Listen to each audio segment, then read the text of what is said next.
Queridos amigos, quiero contarles de que el mundo protestante se está preparando para celebrar los 500 años del protestantismo. La verdad es que Martín Lutero, el gran reformador, encontró la gran verdad de la justificación por la fe fundamentalmente en el libro de Gálatas. Desde ese entonces, millones de personas han podido salir de la oscuridad, de la superstición y de cualquier idea extraña al mensaje de salvación que Dios entregó en este maravilloso libro que es la Biblia. Pero, ¿qué tiene de importante el libro de Gálatas? ¿Por qué se ha transformado en un pilar del protestantismo? Y además de esto, podemos decir, ¿qué tiene este libro que ha hecho que millones de personas hayan sido profundamente tocadas en sus corazones y sus vidas completamente transformadas?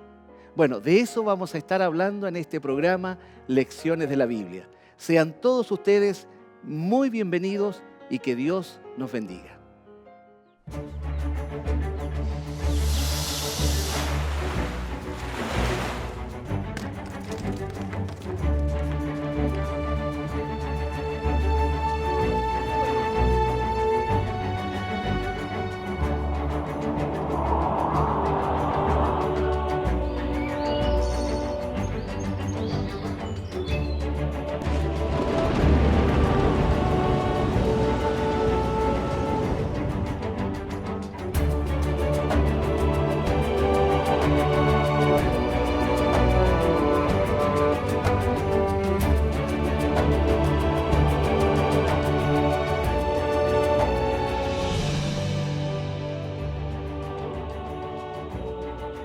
Entonces, oídas estas cosas, callaron y glorificaron a Dios diciendo, de manera que también a los gentiles ha dado Dios arrepentimiento para vida. Hechos, capítulo 11, verso 18.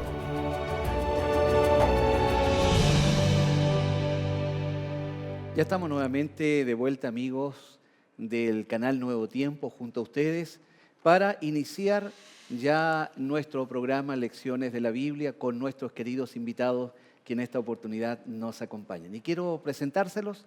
Tenemos a nuestra amiga Marjorie Pinot. Ella es licenciada en arte, de profesión escultora. Tenemos al pastor Horacio Rodríguez, que ustedes conocen perfectamente bien. Él nos acompaña para que también junto al pastor podamos y Marjorie sacar lecciones importantes de lo que vamos a estudiar. Así que, pastor, bienvenido también. Muchas gracias, Juvenal. Bueno, y para que podamos realmente comprender la voluntad de Dios tal como la expresa claramente el apóstol Pablo en el libro de Gálatas principalmente, quiero invitarles para que podamos ser guiados en oración por el pastor Horacio, de tal manera que lo que vamos a estudiar resulte ser una gran bendición para todos nosotros. Así que les invitamos para que ustedes también nos puedan acompañar. Pastor. Muy bien. Amado Dios, queremos darte gracias por esta oportunidad que tú nos concedes de estudiar tu palabra. Te rogamos, Señor, que sea tu Espíritu Santo quien nos dirija en este estudio y que podamos sacar el mayor provecho de manera que nuestra vida se vea impactada por estas lecciones y que otros puedan darse cuenta que hemos estado contigo. Gracias, Señor, una vez más. Quédate con nosotros. Lo pedimos humildemente en los méritos de nuestro Señor Jesús. Amén. Amén. Amén. Bueno, tengo abierta mi Biblia, como seguramente ustedes también, en el libro de Gálatas. Como ya dijimos o anticipamos en la introducción, Gálatas es un libro que impresionó profundamente la mente y el corazón del gran Martín Lutero. De ahí en adelante, la historia no fue la misma. Y preguntábamos, y les pregunto a ustedes en este momento, comencemos haciendo mención al libro de Gálatas. ¿Qué importancia tiene este libro? ¿Qué aspectos menciona? ¿Qué doctrina desentierra prácticamente que había estado sepultada por muchos siglos de ignorancia e incluso superstición y que hasta el día de hoy sigue tocando los corazones de las personas? No sé si Pastor Marjorie quieren comenzar. Qué importante lo que tú mencionas, Juvenal, porque una de las doctrinas más valiosas que podemos encontrar en la Biblia es la justificación por la fe. ¿Qué es la justificación por la fe? Porque podemos hablar mucho de esto.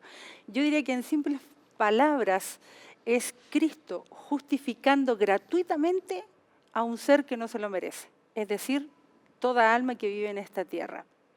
Cristo nos imputa a nosotros su justicia al que no es justo, gratuitamente, es un regalo del Señor. Entonces, Pablo acá va a defender esta justificación por la fe, porque incluso algunos judíos se van a complicar con esto y van a decir, no, ¿cómo puede ser que la justificación por la fe y solo eso? Que baste solamente eso. Que baste solamente eso. ¿Cómo va a ser solo eso el Evangelio? ¿Será que nosotros también tenemos que hacer cosas para ser salvos? ¿Es necesario que yo haga cosas para ser salvo? ¿Cómo hacer solo que Cristo haga todo, que sea todo gratuito? Y esa es la misericordia y la gracia de Dios. Que salvarse es gratis, porque hubo uno que hizo un gran sacrificio para que yo siempre diga, acepto. Ahora, pastor, interesante lo que dice Marjorie, Sí. y esto revela que Gálatas es un libro donde el apóstol se expresa de manera muy apasionada, ¿ah? Es una carta más bien personal por un lado, pero también muy pastoral por el otro. Pero es importante que también veamos el marco histórico. Se dice que Gálatas fue escrita por ahí por el año 49 después de Cristo. Probablemente haya sido la primera epístola que salió, por así decirlo, publicada. ¿Qué importancia, qué es lo que estaba ocurriendo dentro del contexto de la iglesia naciente, la iglesia primitiva, que hizo que lo que el apóstol Pablo menciona lo haya hecho con tanta vehemencia? Bueno, desgraciadamente estaban habiendo problemas en la iglesia naciente, podríamos decir así. Habían entrado, el enemigo como vio que mientras más perseguía a los cristianos, Más crecían. más crecían, entonces cambió la táctica y volvió a haber la paz, y esa paz trajo como consecuencia que en lugar de seguir creciendo la iglesia, empezaron a haber problemas dentro de la iglesia. Y eso siempre ocurre cuando hay un ataque desde afuera, todo el mundo se une para repeler el ataque.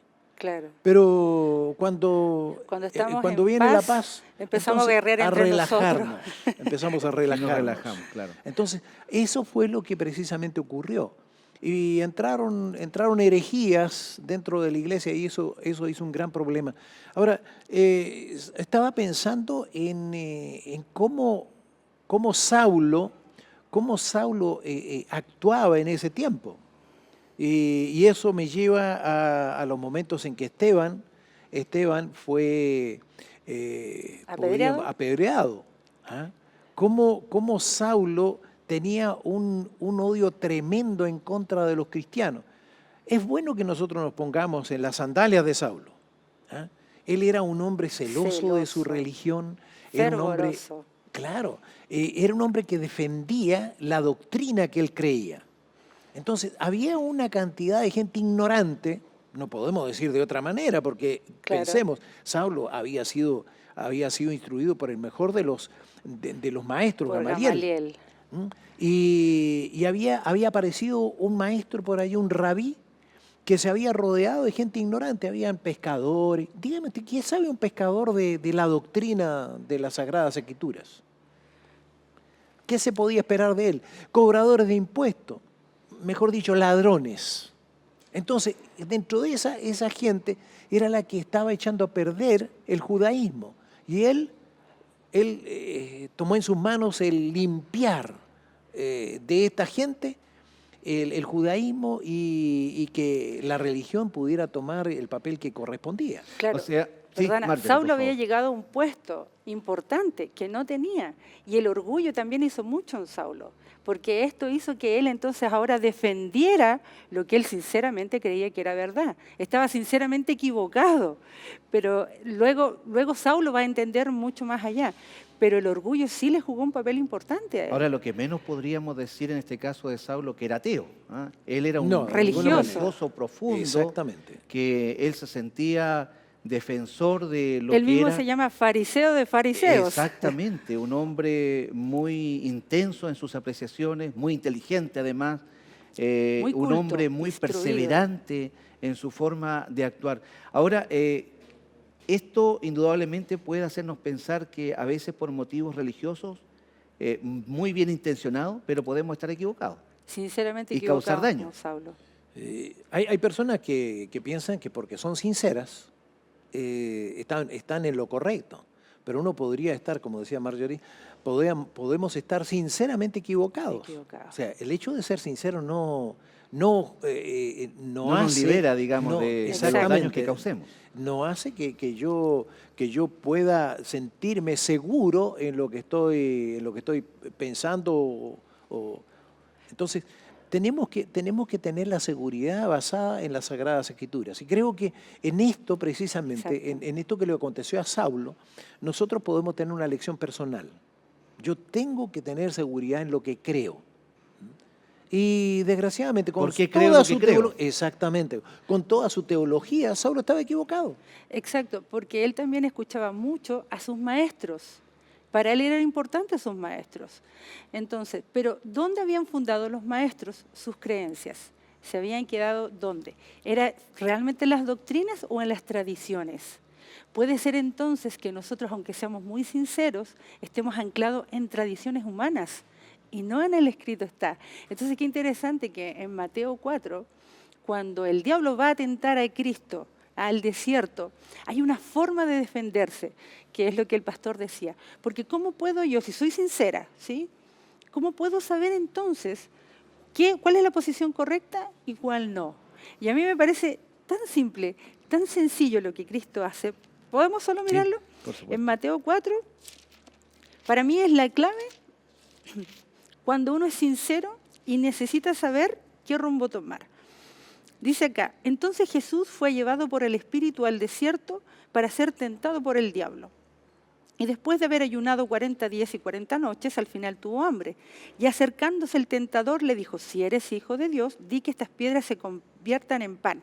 Y él respondió, y aquí está lo que yo digo, que es la clave para esto. Dice, escrito está.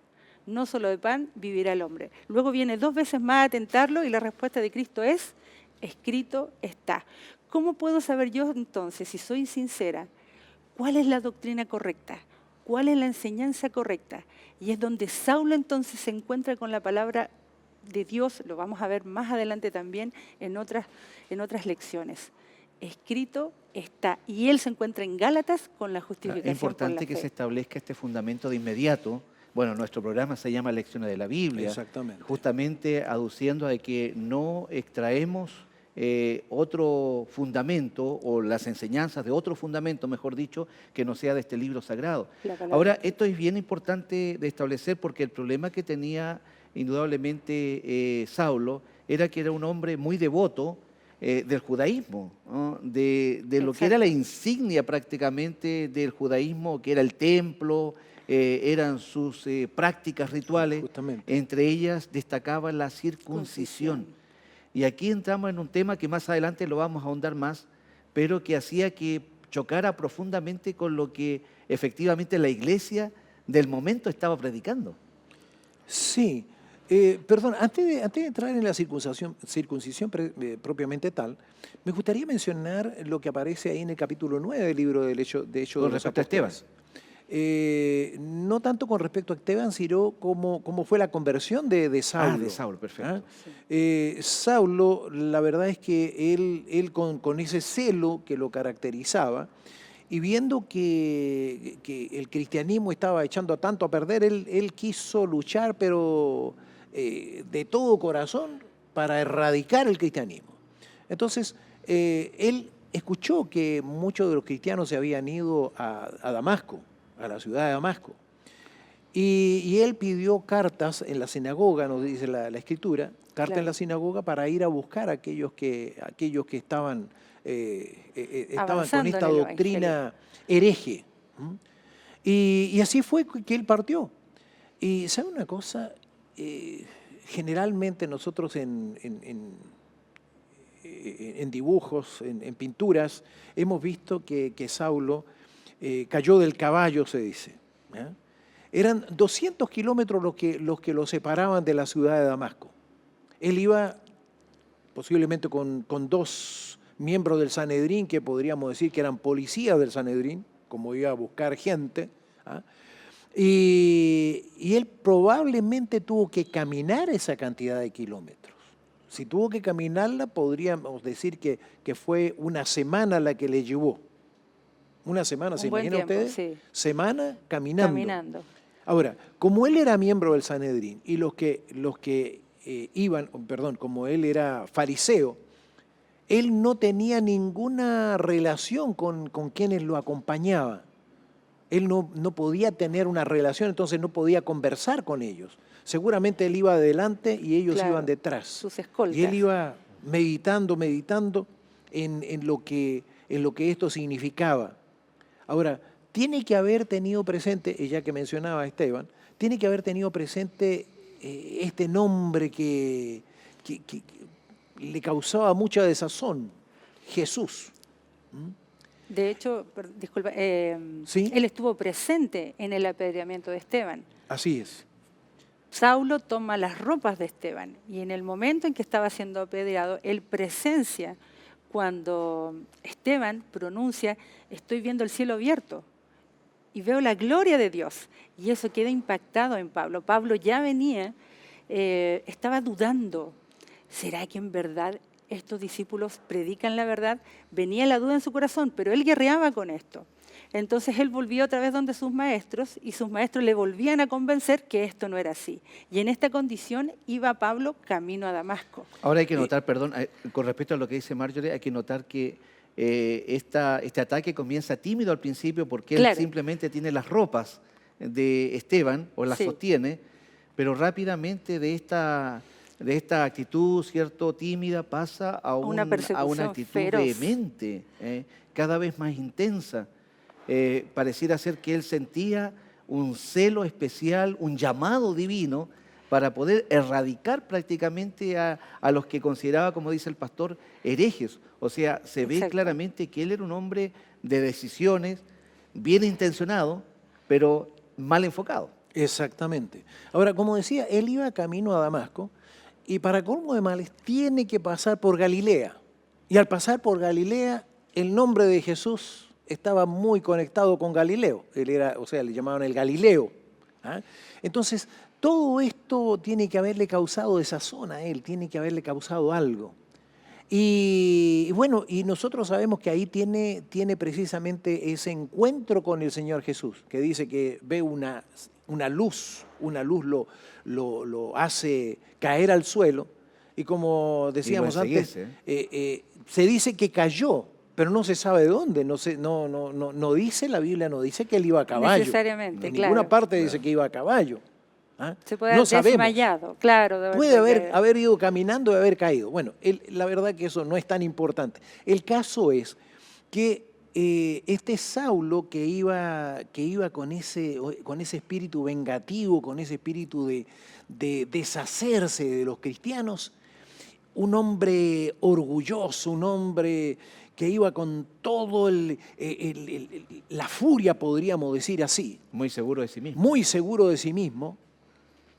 Tiene un cambio radical. Y él cuando entra a Damasco, no entró ese león rugiente que podríamos pensar, sino que entró un hombre más bien humilde, ciego y conducido de la mano. Muy bien, vamos a hacer un pequeño alto, ¿qué les parece? Ha llegado el momento, queridos amigos, para que vayamos a una pausa importante también. Y luego estamos de regreso junto a ustedes para que sigamos ahondando en esta parte introductoria, conociendo quién era Saulo, que luego pasa a ser transformado en Pablo, y vemos cómo podemos extraer también lecciones extraordinarias de este hombre que indudablemente escribe bajo inspiración divina el libro de Gálatas. Bueno, vamos y ya regresamos en Lecciones de la Vida.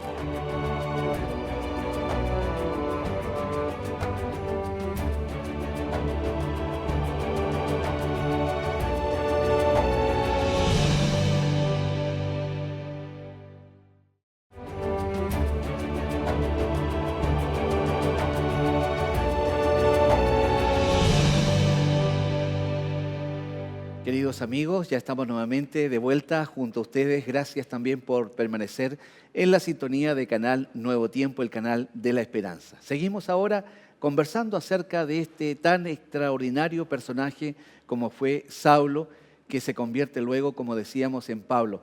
Bueno, quedamos en esta Íbamos camino a Damasco. salida, Íbamos. en primer lugar, de Jerusalén, Sí. como un hombre orgulloso, soberbio, altanero, ¿cierto? Lleno de ira, de odio.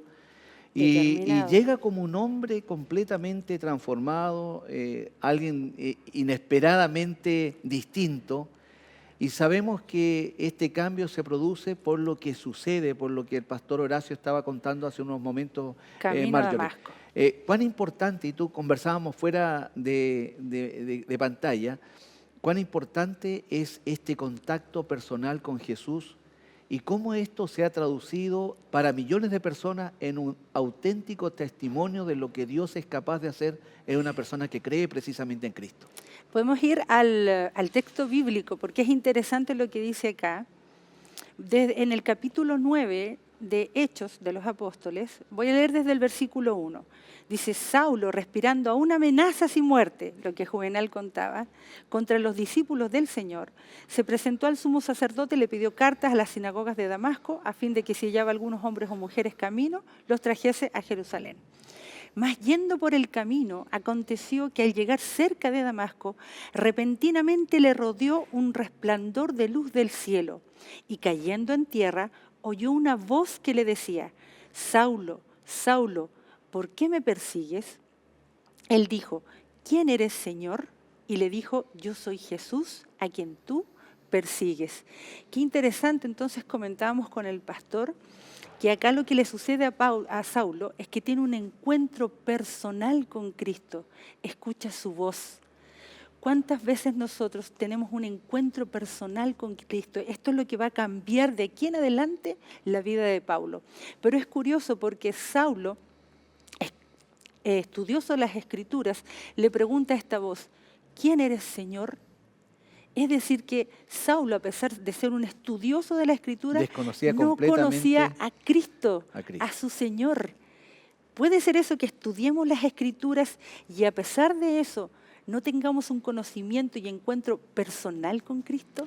Bueno, creo que eso se produce cuando nosotros vamos a las Escrituras con prejuicio, como les pasaba a ellos. Con una idea preconcebida. Recordemos lo que aconteció cuando llegaron los magos buscando al rey de los judíos que había nacido. Entonces Herodes llama a quienes estudiaban, a quienes debían saber, y ellos sabían dónde iba a nacer. A nacer, exacto. Sabían dónde iba a nacer. En las Escrituras estaba dónde iba a nacer, cuándo iba a nacer, y tenían todo.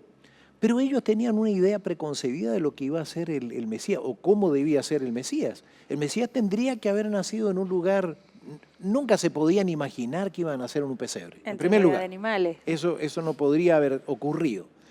En segundo lugar, creo que el Mesías tendría que haber estado entre la gente culta, entre la gente que estudiaba las Escrituras, o sea, estaban los sacerdotes, los escribas, los fariseos, en fin, gente religiosa. Los miembros del Exacto. Sanedrín. Los miembros del Sanedrín, entre ellos tendría que haber estado el Mesías, no entre la gente que el Señor eligió. Exacto. ¿Ah?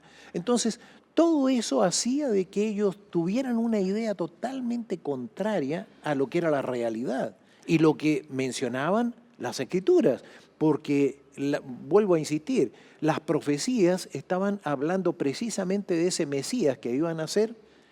Él daba el cómo, el cuándo y el dónde, pero ellos no lo supieron. Porque como los Reyes Magos llegaron sí a Belén, porque estaba escrito. Entonces, ¿cuál es la diferencia? Entonces Cristo dice, porque la verdad es revelada a los niños y a los que son sinceros de corazón al leer las Escrituras. Qué interesante Al que es tiene eso. disponibilidad de aceptar la voluntad de Dios. Exacto, con sinceridad de corazón y no con prejuicios antes de leer la Claro. Escritura. Yo Ahora- puedo, perdón, Sí, no, solamente mencionar, y aquí hay un punto bien importante porque cuando ya se produce lo que el pastor describía respecto de ese encuentro tan dramático con Cristo y tan transformador para él, llega después, posteriormente, dice a Damasco, y ahí se encuentra con Ananías. Ananías. Yo me imagino que no tiene que haber sido indudablemente fácil para Ananías recibir nada menos que a Saulo, el perseguidor, que viene ahora con una actitud completamente diferente. Se nota completamente arrepentido, me imagino, Exacto. a tal punto que el Señor tuvo que utilizar una visión para decirle que realmente aceptara a Saulo, que ya no era Saulo, venía como Pablo, ya transformado, a vivir una nueva vida y una nueva experiencia. Creo que esa transformación de Saulo a Pablo, yo la veo más bien en la misión que él recibe, porque recordemos que Saulo es el nombre hebreo, que venía del rey Saúl. Por eso dice que le pusieron en honor, parece que en honor al primer rey de Israel, Saúl, le pusieron Saulo. Saulo es el nombre hebreo y Pablo era el nombre que él usó mayormente para presentarse a los gentiles. Porque era un nombre ya que él como ciudadano romano lo utilizaba. Entonces de esa manera él llegó a él. Entonces, pero a mí lo que me llama la atención es que cuando cuando el Señor Jesús le dice que entrara en la ciudad y allí se le iba a decir qué iba a hacer. Entonces, ¿qué sucede? Que Saulo siempre había hecho su voluntad. Recordemos que ahora él iba por su cuenta, iba a buscar a los cristianos, ahí dice los del camino, ahí se refiere a los cristianos, para llevarlos presos, para ir a justiciarlos, meterlos en la cárcel, quitarles la vida, qué sé yo. Pero él había hecho siempre su voluntad. Y ahora se le dice, ahí se le iba a decir qué debía hacer. Y en esto nosotros debemos aprender que como cristianos tenemos que esperar que sea el Señor. El cristiano es aquel que hace lo que el Señor dice. Yo no puedo estar haciendo mi voluntad. Yo tengo que hacer la voluntad de aquel que me mandó, aquel que me guía, aquel que es mi maestro, mi Señor. Entonces tengo que someterme a su voluntad. Exacto. Ahora es interesante que cuando Pablo tiene este encuentro con Cristo, él inmediatamente se humilla ante Dios. Y es lo que el pastor dice, ¿qué quieres que yo haga? Está completamente ahora a disposición de Cristo. Y me gusta, hay un libro que se llama Hechos de los Apóstoles, de una autora que se llama Ellen White, y ella dice algo que lo encontré precioso. Decía que Cristo, al encontrarse con Saulo, ahora tiene un encuentro personal. Saulo comprende que este es el Dios de la vida, al que había perseguido. Pero Cristo no le dice a Saulo lo que tiene que hacer, no le da las indicaciones, sino que le dice, ahora ve porque hay alguien que te va a hablar. Le da instrucciones. Y, como tú, Juvenal, mencionabas, Cristo le da una visión a Ananías y le dice, anda aquí con Pablo porque este es mi siervo escogido, va a padecer mucho. Y Ananías dice, pero si este perseguido a la iglesia. Tú anda porque este es mi instrumento escogido. Y enviado a los gentiles. Ahora, aquí hay un punto bien importante que tú estás mencionando, Marjorie, porque ya para Ananías tiene que haber sido muy difícil aceptar que realmente el Saulo que todo el mundo conocía era un hombre transformado. Verdaderamente convertido, ya claro. era un problema aceptar esto. Pero más encima agregar que estaba siendo enviado a los gentiles, creo que era más difícil de aceptar aún. Exactamente. Entonces, aquí hay un punto donde si no interviene también el Señor de una manera bien especial, entregándole, repito, una visión a Ananías, directa a Ananías, difícilmente también lo hubiesen aceptado con todo el prejuicio que existía frente a él. Yo pregunto en este momento, ¿cuán peligroso puede ser, queridos amigos que también nos están viendo a través de la pantalla, los prejuicios que los seres humanos muchas veces tenemos frente a otra persona y podemos incluso dudar de su conversión o comportamiento cuando en realidad esa persona está viviendo una experiencia real y verdadera? Oye, pero yo creo que no podríamos juzgar a Ananías. Exacto. ¿Por qué? Porque Ananías pensaba, y tenía derecho creo a pensar, y si es una trampa, Claro. si Saulo, para que uno vaya y se acerque, dice que se convirtió, que él también es, y luego los pilla a todos y se los lleva. Podría haber ocurrido así. Y él tenía con mucha razón. ¿Habían argumentos para eso? Habían argumentos. No era cualquier persona. Exacto. Recordemos que Saulo había llevado mucha gente a la cárcel y a la ejecución. Entonces, Por eso que el Señor también comprende esto y Él le dice y le explica bien a Ananías por qué era lo que acontecía con Saulo y por qué él debía ir. ¿Mm? Ahora, otra de las cosas que es interesante notar, que cuando el encuentro que tiene con Saulo, el encuentro que tiene con Saulo, la verdad es que la bienvenida que le da Saulo fue una bienvenida muy especial. Él podría haberlo regañado, podría haberle dicho quién sabe qué cosa, pero dice, hermano Pablo. Lo llama de hermano. Lo llama de hermano. Ahora, en Cristo sucede un cambio radical, extraordinario. En Cristo hace que dos personas que podrían haber sido enemigos acérrimos tengan un encuentro de hermanos. Y creo que eso lo podemos encontrar solamente en el Señor. Qué interesante lo que usted nombra, pastor, porque yo me pregunto, cuando Esteban murió, ¿sabía que Saulo iba a ser convertido? No tenía idea. Va a ser la idea. gran sorpresa para él en los cielos. Cuando Esteban esté en el cielo y vea entrar a Saulo, sin embargo, ¿cuál fue la reacción de Esteban? Perdónalos porque no saben lo que hacen. Entonces, cuando tú mencionas, Juvenal, nuestro prejuicio, es verdad. Nosotros como cristianos debemos ser alcanzados por el amor de Dios, no solo para abandonar nuestros prejuicios, sino también para ser perdonadores. Porque cuando Ananías recibe esta visión de Dios, él comprende, este es un convertido. E inmediatamente, yo también me conmoví con lo que decía acá, lo trata de hermano. Cuán importante es que seamos así. Pero yo también quería mencionar... Sí, y antes que, perdón, sí, un poquito en relación a lo que tú estás mencionando. Aquí hay un concepto muy importante porque ustedes saben y sabemos todos que ellos eran muy nacionalistas, me estoy refiriendo a los judíos, ¿cierto? Manera, sí. Entonces se defendían a sí mismos, defendían su doctrina, defendían el templo, defendían sus prácticas religiosas. Entonces había mucho prejuicio frente a los gentiles. Claro que de sí. hecho eran considerados personas que no tenían casi derecho a la gracia divina. Exacto. Ahora, en este caso particular, cuando alguien se convierte y pasó dramáticamente en Saulo al ser transformado incluso en su nombre, como Pablo, de que él ya siente ahora que es parte del reino de Dios. O sea, ese concepto para mí es muy importante. Ya dejo de ser, no sé, de un país determinado, sino que ahora pertenezco, soy integrante del reino de los cielos. Del reino de los cielos. Y al ser integrante del reino de los cielos, como tú bien decías, Marjorie, los prejuicios, ¿cierto? Estas barreras que muchas veces nos separan y que lamentablemente generan tanto dolor también entre los propios seres humanos en el razonamiento que tenemos habitualmente entre nosotros, desaparecen. Entonces yo creo que esa es una evidencia también de la conversión real de una persona cuando esos prejuicios ya comienzan a desaparecer. Ahora, Cristo también menciona algo muy importante. Él dice, por sus frutos los conoceréis.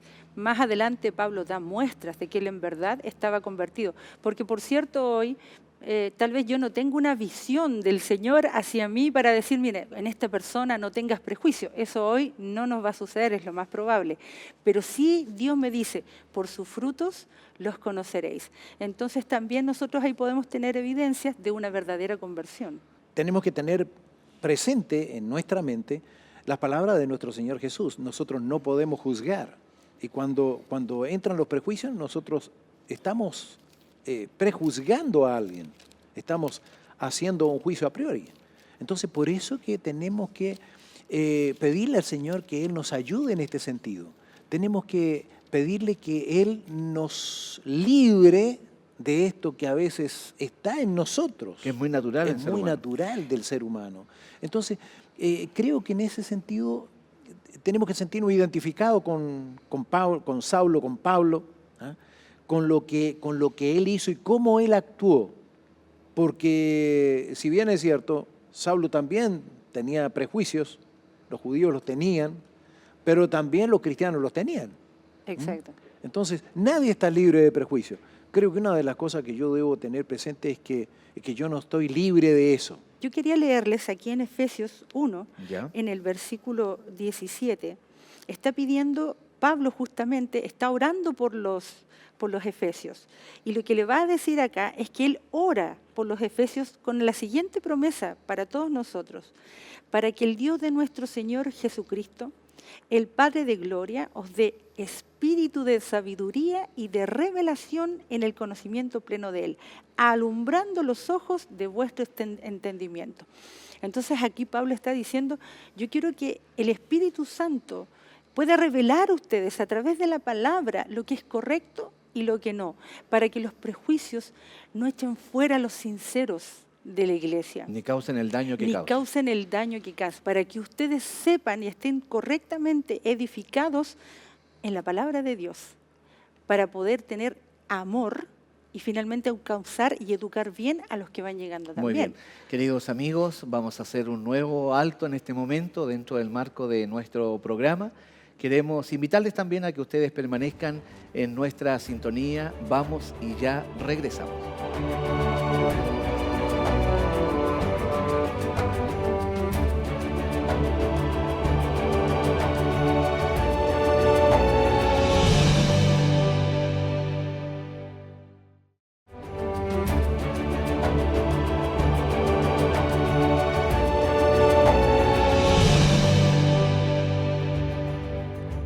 ¿Te has preguntado por qué hay sufrimiento?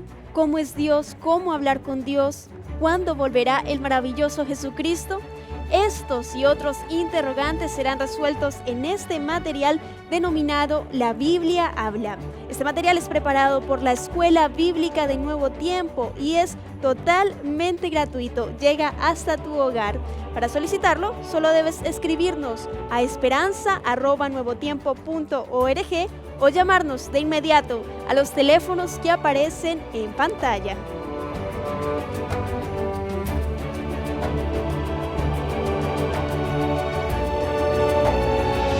Y después de esta pausa, queridos amigos televidentes, ya estamos nuevamente de vuelta junto a ustedes en Lecciones de la Biblia. Este es nuestro libro por excelencia, la palabra del Señor, y estamos fundamentalmente abocados a lo que nos dice el libro de Gálatas, pero antes de eso estamos hablando acerca de lo que estaba sucediendo históricamente en la iglesia naciente, conocida también como la iglesia primitiva.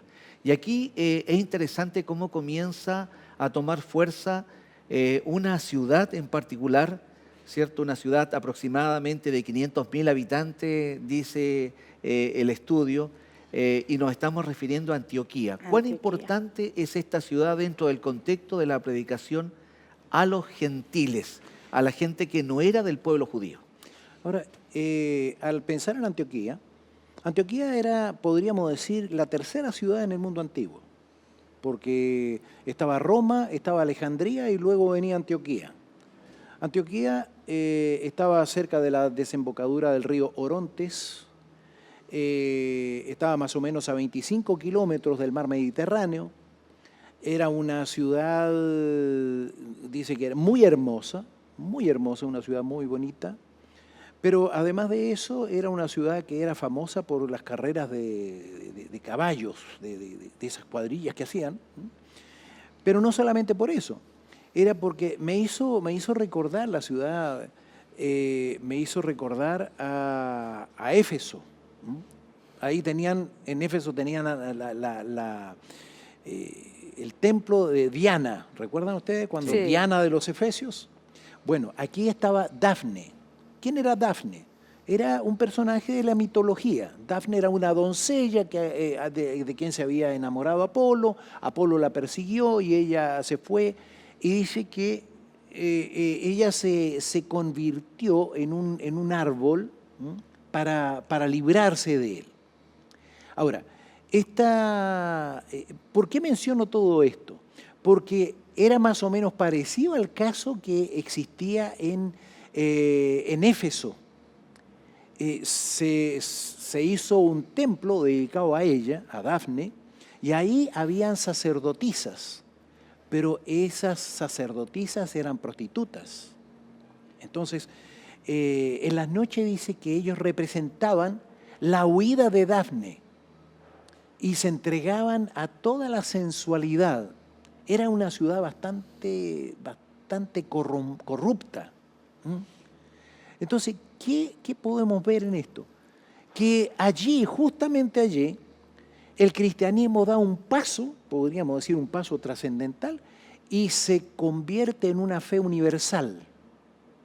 Esto nos muestra que para Dios No hay nada imposible. no hay nada imposible. Nosotros podríamos pensar, pero ahí esa ciudad no puede ser. Imposible. ¿Cómo es posible que ahí, precisamente en una ciudad que es tan corrupta, vaya a haber cristianismo?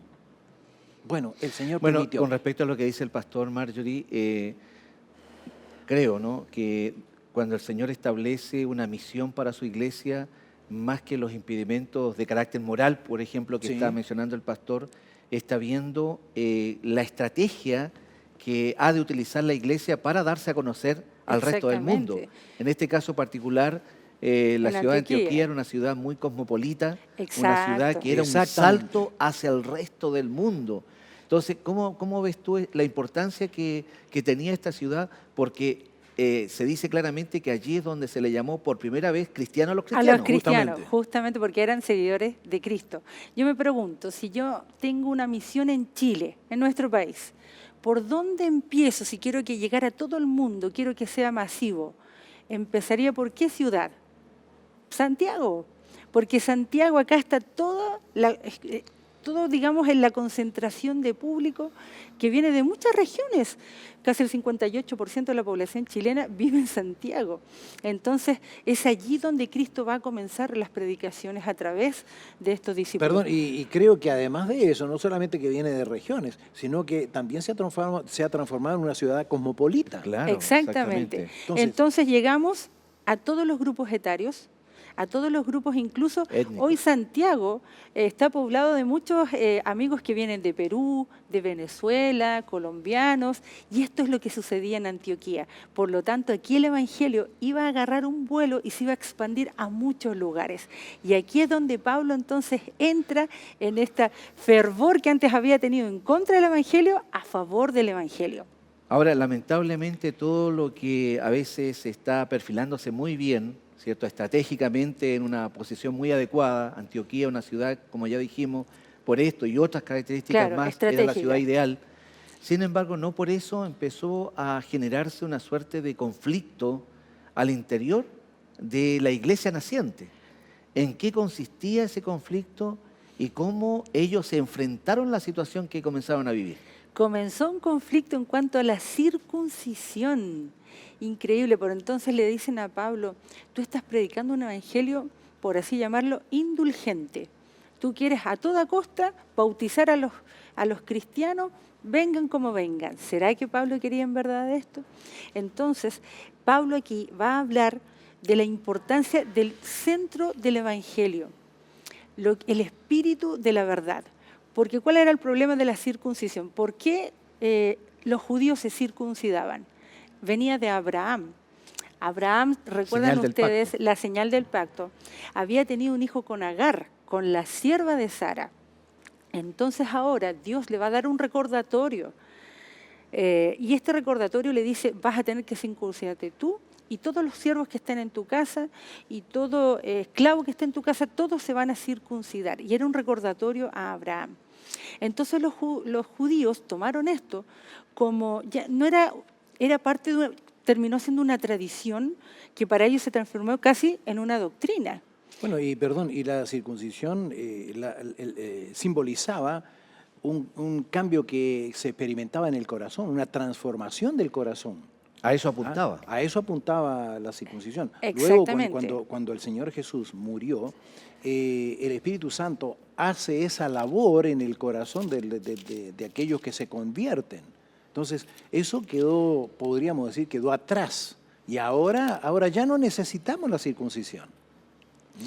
Es Pero decir, había quienes- claro, Era una señal muy propia del judaísmo. Claro, y además, Entonces, perdón, sí, no solamente agregar una Sí. cosita, agregar que para ellos la esencia de cómo se generó o se inició el tema de la circuncisión la habían perdido. O sea, ya Exactamente. no era un tema que apuntaba al corazón, como Sí. dice el pastor, sino más bien una liturgia necesaria, Externa. externa, ¿cierto? Que al final lo hacía ser parte de un pueblo que para ellos era el pueblo de Dios. y ahí estaba Y ahí está el precisamente, punto de ahí estaba equivocación, ¿no? precisamente el punto. ¿Por qué? Porque ellos decían que la persona para poder salvarse necesitaba Circuncisión. y necesitaba ser judío, porque el Señor había llamado al pueblo judío, y el pueblo judío eran los que se salvaban. Entonces, si alguien quería salvarse, primeramente tenía que ser judío. ¿Y cómo ser judío? Tiene que circuncidarse. Claro, Es decir, por obras. claro. Y era lo que Exactamente. Pablo quería mostrar. La salvación no es por obra, era lo que tú mencionaste al principio, era justificación por la fe. Entonces había que circuncidar, pero el corazón, la mente, la forma de pensar. Y allí es donde Pablo va a llegar, y este es el conflicto que se arma en esta iglesia.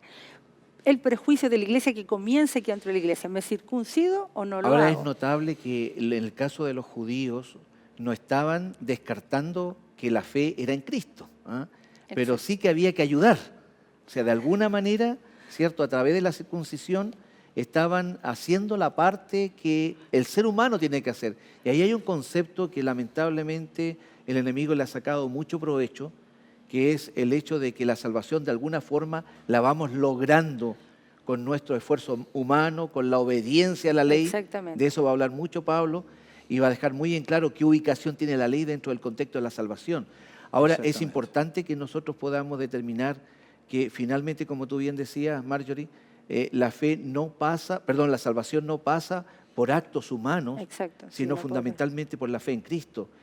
Luego vienen todas las demás realidades propias de la vida cristiana. La salvación es un regalo de Dios. Nosotros lo único que tenemos que hacer... ¿Y por qué se salvó Abraham? Aceptarlo. Porque Abraham creyó a Dios Por y le fue fe. contado por justicia. ¿Mm? Solamente eso. Cuando el Señor lo llamó que saliera sin saber dónde iba, Abraham creyó lo que Dios le decía, por eso que salió. ¿Mm? Y eso le fue contado por justicia. Pero ¿qué fue lo que hizo él? Obedecer nada más. Nada Creer. más. Y Creer es lo en la mismo, palabra. creer y obedecer. Y creo que ahí está la cosa. Nosotros tenemos también que creer y obedecer. Pero esa obediencia, cuando nosotros nos rendimos al Señor, el Señor nos dirige, el Señor nos guía. Hoy también entonces podrían haber otro tipo de discusiones dentro de nuestra iglesia. ¿Cuál sería la solución entonces? Yo creo que es la de Pablo, el espíritu de la ley, creer en lo que Dios dice, en la circuncisión pero del corazón, no en la externa, sino en la que va a transformar por amor nuestros corazones a una cultura nueva de Cristo, que es tener la mente de Cristo. Ahora, esto que tú acabas de mencionar, Marjorie, pasa a ser la esencia del Evangelio, en el Exacto. fondo. Es lo que Pablo quiere destacar. O sea, ¿qué es lo que realmente lleva a una persona a que experimente un cambio real en su vida y vea ahora con nuevos motivos lo que antes veía con motivos equivocados? Ahora, en la medida que nosotros nos relacionamos con el Señor, no cabe ninguna duda que no es que vamos a caer del caballo, como decía el pastor, Sí. pero sí vamos a experimentar un cambio, ¿no? Exactamente. Una realidad distinta y diferente. ¿En qué medida este cambio va permitiendo ahora que el propósito que Dios quiere lograr a través de su iglesia y de los creyentes conversos pueda ser verdaderamente alcanzado? El enemigo está tratando de evitar que esto suceda. ¿Necesitamos hoy día una conversión de todo corazón? Yo creo que hoy más que nunca necesitamos, y creo que es una necesidad que ha existido siempre, no es solamente hoy. Necesitamos una conversión, pero esa conversión tenemos necesariamente que permitir que el Señor haga su obra en mí. Yo tengo que permitirle al Señor que haga esa obra, y esa obra la hace el Espíritu Santo en nosotros, y no tenemos parte en ella, porque no es cosa de que yo quiera, yo empiezo a tratar de ser transformado y yo le pongo parte mía. No, creo que yo debo rendirme. ¿Qué ocurrió con Saulo? Saulo se rindió sencillamente. Señor, ¿qué quieres que haga? Yo estaba haciendo mi voluntad, venía buscando a los cristianos, y me los iba a llevar, los iba a matar, qué sé yo. Pero ahora, ¿qué quieres que haga? Ya él se rindió en ese momento y ahora pasa a ser un instrumento del Espíritu. Y de ahí en adelante es Cristo el que dirige a Saulo. Ya no es él el que dirige su propia vida. Es Cristo el que la dirige. Y nosotros vemos cómo la vida de Saulo es una constante, podría decir, cúmulo de lecciones para nuestra propia vida. Pastor, por lo tanto, a propósito de lecciones, ¿Qué mensaje cree usted, qué lección importante nos deja Dios en esto que hemos conversado, especialmente en la parte introductoria del libro de Gálatas que vamos a estudiar, sobre todo dentro del contexto de la experiencia de Pablo? Invitación de Dios para nuestros amigos en el día de hoy. Bueno, creo que es muy importante que nosotros aprendamos precisamente de las lecciones de Pablo. Dijimos, en primer lugar, Pablo no se resiste. Pablo se entrega por completo a Cristo y Cristo le dice lo que le van a indicar, lo que debe hacer. Y de ahí en adelante el Señor toma el timón de su embarcación y Él sigue guiándolo. Creo que nosotros debemos hacer, hoy más que nunca, debemos hacer lo mismo. Debemos permitir que Cristo tome el control de nuestra vida y continúe guiándonos. Cuando nosotros tomamos el timón, generalmente encallamos el barco. Pero cuando Cristo lo toma, aunque haya tempestades, el Señor va a salir adelante y tenemos la seguridad que vamos a llegar a puerto seguro. Por eso le invitamos a que mediante este libro que es nuestra hoja de ruta, usted también pueda permitir que el Señor dirija su vida. Y téngalo presente, no es solamente su vida, sino que además de eso, a través suyo, el Señor empezará a guiar la vida de aquellos a quienes usted más ama y que usted desea que también formen parte de quienes estarán por la eternidad en el reino de los cielos. ¿Qué le parece que tengamos una palabra de oración? Oremos. Bendito Dios, te agradecemos, Señor, por tu palabra. Reconocemos, Señor, que para nosotros es imposible hacer cambios en nuestra vida. Solamente ayúdanos para que nos tomemos de tu mano poderosa y no nos soltemos de ella. Que podamos caminar a tu lado, que podamos dejar que tu Santo Espíritu haga transformaciones en nuestra vida y que nuestra vida pueda ser una vida tan fructífera como fue la vida de Pablo. Ayúdanos, Señor, dirígenos. Y te rogamos, Padre, que si hay alguien que en este momento está mirando este programa y tiene problemas en su vida, pueden ser de salud, de familia, de trabajo, cualquier otro problema, que tú pongas la fe que necesita para confiar en ti y pueda descansar en ti y pueda recibir aquella paz que solamente tú puedes entregar. Gracias, Señor, porque tú estás dispuesto a hacer eso y mucho más. Te pedimos que te quedes con nosotros ahora y siempre y continúes guiándonos con tu Santo Espíritu.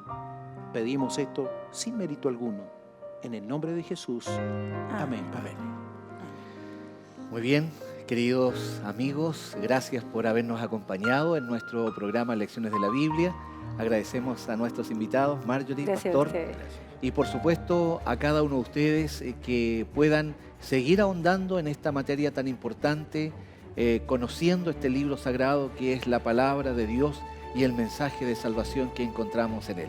Deseamos de todo corazón las más ricas bendiciones para ustedes y será hasta la próxima vez cuando nos volvamos a encontrar, Dios mediante, en Lecciones de la Biblia. Hasta pronto.